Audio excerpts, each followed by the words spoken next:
ശരിക്കുള്ള കറക്റ്റായിട്ട് ധാരണയില്ല. വെടിപ്പുരയ്ക്കകത്തായിരുന്നോ അതോ പുറത്ത് ഉണക്കാനിടുന്നിടത്തായിരുന്നോ നിങ്ങൾ? ഞങ്ങൾ മരുന്ന് കൂടുന്ന പേരുടെ ബാക്ക് വേസ്റ്റ് തരുന്നു, തണലുള്ളടത്ത് നോക്കിയിട്ടായിരുന്നായിരുന്നു.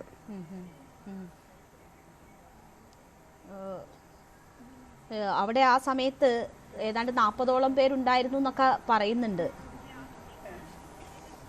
അത്രയും പേരൊക്കെ എല്ലാ ദിവസവും പറയുന്നുണ്ട്. അത്ര തന്നെ, നമുക്ക് അത്രയും നിർണയം കിട്ടുന്നില്ല.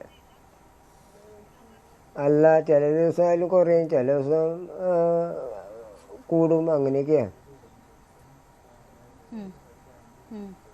എത്ര നാളായി ഈ ജോലിക്ക് പോകാൻ തുടങ്ങിയിട്ട്? ഞാൻ ഇപ്പോൾ ഒരു 4 മാസമായിട്ടുള്ളൂ. നമ്മളെ എല്ലാ പണിക്കും പോവുക, കൂലിപ്പണിക്ക് മറ്റുള്ള കൈക്കോട്ട് പണിക്കൊക്കെ പോകണോ.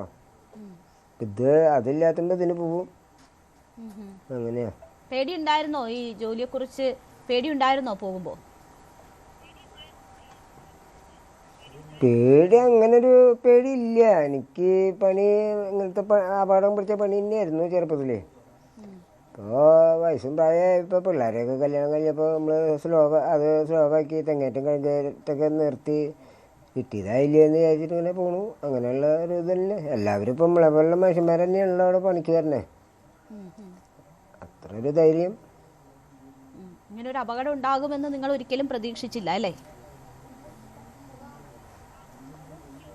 അത് പ്രതീക്ഷിച്ചിട്ടില്ല.